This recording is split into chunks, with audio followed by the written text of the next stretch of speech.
parce que je pense que l'organisation qui est la vôtre est une organisation qui vise à aller vers un soutien populaire aujourd'hui en Iran, qu'il n'y aura pas de soutien sans qu'il y ait partage d'idées, et que pour partager des idées, il faut arriver à les émettre, que j'ai bien conscience que la caisse de résonance qui est celle de l'Assemblée nationale est une belle caisse de résonance, et qu'elle fait honneur à la France, et moi je suis heureux que d'ici puissent partir des messages qui ne sont pas des messages de haine, qui sont des messages d'union, qui sont des messages de démocratie, qui sont des messages pour essayer d'avancer, et parce que j'espère que le plus vite possible, la confrontation démocratique sera possible, réellement, qu'elle sera un progrès immense, et que ce progrès aura été marqué par les petits pas que vous avez construits au fil de toutes ces dernières années, de ces trop longues années, pour arriver à ce qui me semble, moi, être la seule possibilité, la confrontation démocratique qui permette un moment au peuple iranien de se choisir des dirigeants et donc d'évoluer dans le sens qu'il aura choisi lui-même.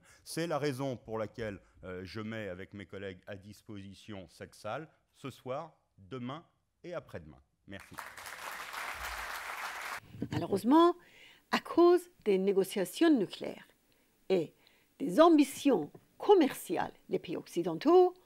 ont oublié les droits de l'homme en Iran et la protection des habitants de liberté.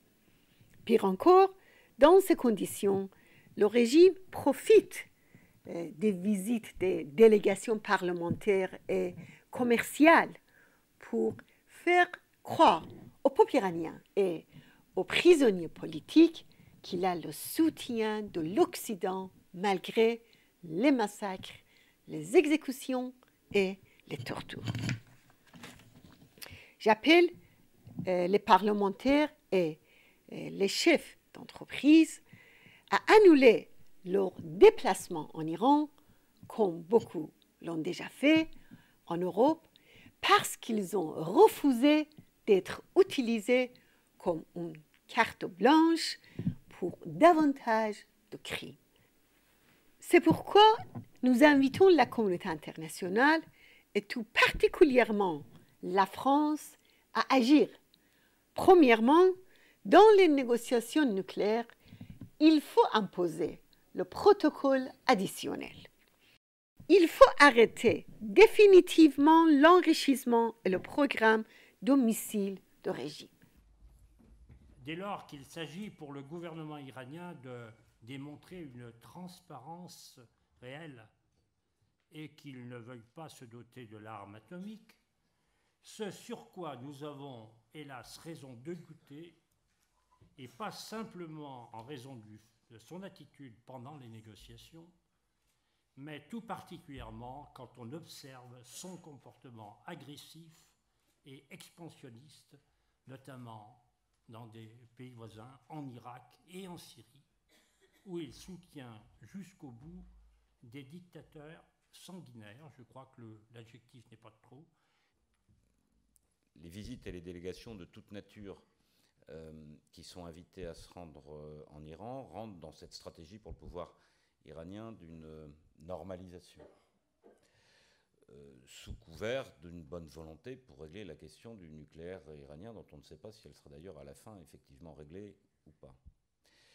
Et un certain nombre de faits récents montrent bien quelle est l'intention du pouvoir iranien dans cette affaire. C'est à la fois de se relégitimer au plan international et également de se relégitimer au plan interne.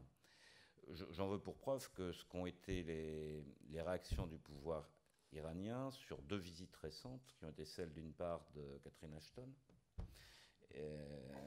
et d'autre part celle de nos collègues sénateurs. Dans le premier cas, le fait que Catherine Ashton ait souhaité rencontrer des prisonniers politiques, des opposants à l'intérieur même de l'Iran, a créé une tension et des réactions extrêmement vives du pouvoir des mollahs. Pour le pouvoir iranien, ces visites de parlementaires, c'est une instrumentalisation au service de cette relégitimation qui le souhaite. Pour dire que la France doit être extrêmement, extrêmement vigilante et adopter à l'égard de l'Iran une politique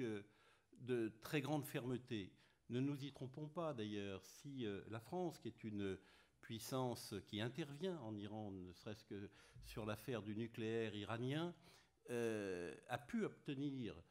le début d'une esquisse de négociation, c'est bien parce qu'il y a eu des sanctions économiques, c'est bien parce qu'il y a eu un embargo, c'est bien parce qu'il y a eu une politique de fermeté. S'il n'y avait pas cette politique de fermeté, il est clair qu'il n'y aurait strictement aucune avancée avec le régime aujourd'hui de Rouhani qui a donné l'espace d'un instant à l'Occident l'espoir que peut-être les choses allaient changer. Vous saviez qu'il n'en serait rien, nous n'étions pas dupes non plus, et nous voyons qu'aujourd'hui, les choses, loin de s'améliorer, ne vont pas dans ce sens. Je forme donc le vœu véritablement que notre diplomatie s'appuie sur la résistance iranienne, ne fasse pas une confiance absolue, ne serait-ce que pour des questions bassement commerciales aux autorités iraniennes d'aujourd'hui, mais repose sur